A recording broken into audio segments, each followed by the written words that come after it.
with the Scottish Affairs Select Committee. So as an MP at Westminster, I'm also a member of the Select Committee, and we're doing an inquiry about Scotland's place in the world, looking at trade, looking at how Scotland is viewed elsewhere, and it was a great opportunity for the whole committee to come out here and also be part of Tartan Week. We have to, of course, cast our minds back a little to Edinburgh and what's going on in Edinburgh at the moment, particularly in the Scottish Parliament, where Humza Yousaf has said he's going to seek a judicial review of the UK government's use of the Section 35 procedure.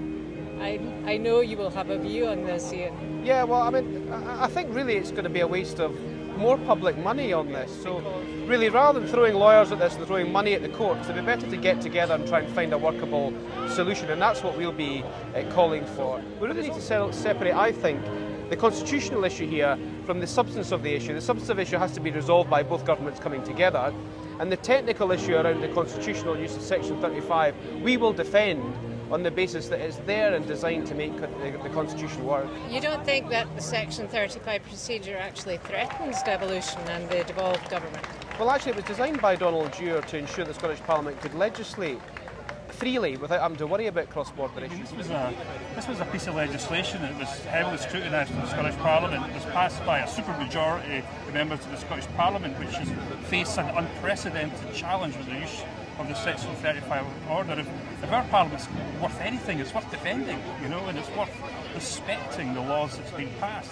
We'll know exactly whether this is going to be a routine use of the Section 35s or whether it's an exception, but we will defend it vigorously. And I suppose that is the issue, that it could well become quite a common occurrence, and then what's the point of the Scottish Parliament? Absolutely, there's so much at stake at all of this. And this is the fear that we've got, that, regardless of the virtues of the case about gender reform, constitutionally this is so important that we defend and protect the rights of our Parliament to make these type of laws. But the other point, I suppose, is that if they're going to use the Section 35 to put a stop to Scottish legislation on the GRR bill, they might do it again. No, I think, this is a piece of legislation that was enacted by Labour politicians at the time when the 1990 Act went through Parliament, and it's the only time it has been used because this is a serious issue looking at protecting women and girls' rights, and I think that's why the UK government were correct to take this approach. I think that's why the vast majority of people in Scotland agree with the UK government on this and are bemused and quite angry that Humza Yousaf, in one of his first major decisions as First Minister, has agreed to challenge this in court, as I say, at a cost to taxpayers in Scotland.